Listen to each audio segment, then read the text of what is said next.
અહીંયાથી અકાભાઈ ખૂબ સુંદર વાત કરી અને કરુણા વગરનું હાસ્ય નકામું છે એવું વિશ્વના બુદ્ધિજીવી માણસો એમ કહે છે. ચતુર્દાનભાઈ પણ 5 મિનિટની અંદર બાપુ એક ટૂંકી વાત કરી દઉં અને પછી અહીંયાથી ભજનના દોરની અંદર રજૂ કરું. ભગવાન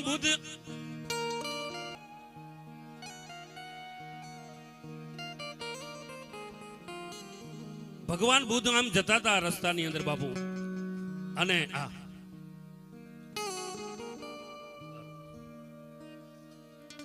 કોઈ એક માણસોનું ટોળું પશુને લઈને જતું હતું. એટલે બાપુએ ભગવાન બુદ્ધે કીધું કે ભાઈ કેમ આ પશુને લઈને જાઓ છો? કે અમે આનો વધ કરીશું એટલે ભગવાન ખુશ થશે, ભગવાન રાજી થશે. એટલે એ જ ક્ષણે ભગવાન બુદ્ધે એમ કીધું કે તમે આ પશુને લઈ જશો અને એનો વધ કરશો તો ભગવાન રાજી થશે કે હા? તો પહેલા મારો વધ કરી નાખો તો ભગવાન બહુ રાજી થશે. આ કરુણા છે મિત્રો.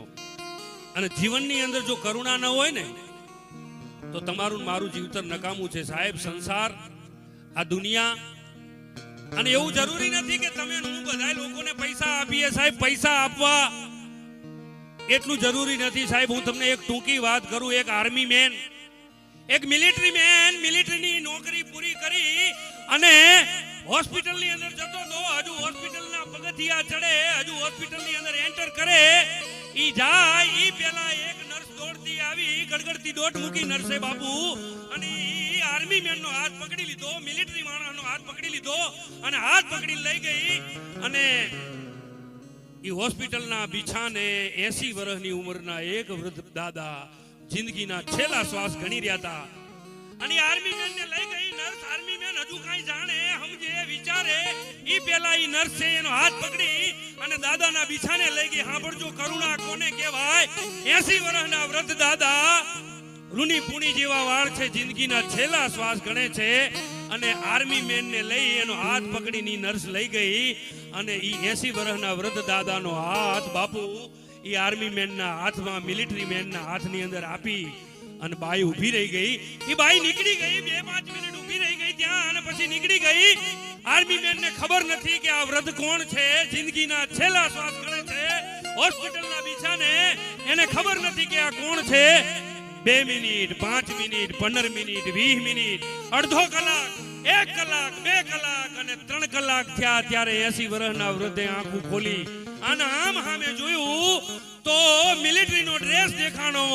એટલે ઈ દાદાએ પોતાનો દેહ છોડી દીધો. બાપુ, સમજવા જેવી વાત ઈ હતી કે આર્મી મેનને, મિલિટરી મેનને, ઈ નર્સબાઈને એમ હતું, ઈ 80 વર્ષનો વૃદ્ધ હોસ્પિટલના બિછાને પડ્યો પોતાના દીકરાની રાહ જોતો હતો કે કયે મારો દીકરો આવે, હું કયે એને જોઉં અને મારા છેલ્લા શ્વાસ મૂકી દઉં. એનો જીવ જતો નહોતો સાહેબ.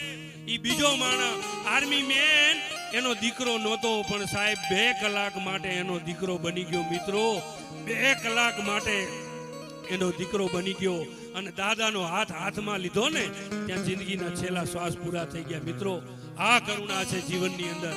આના તમારા મારા હૃદયની અંદર રાખીને જીવવાનું છે સાહેબ. પણ પાછા ભજનના દોરની અંદર જવું છે.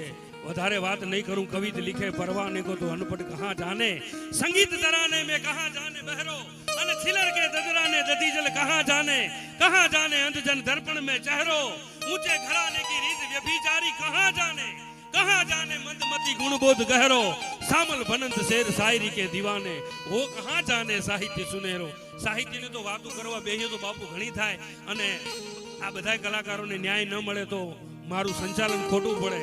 સમયની બેવફાઈ પર ભરોસો આવશે ક્યાંથી, જીવનમાંથી ગયેલો શ્વાસ જ્યાં પાછો નથી ફરતો. એટલે ટૂંકમાં પાછા ભજનના દોરની અંદર જવું છે. એટલે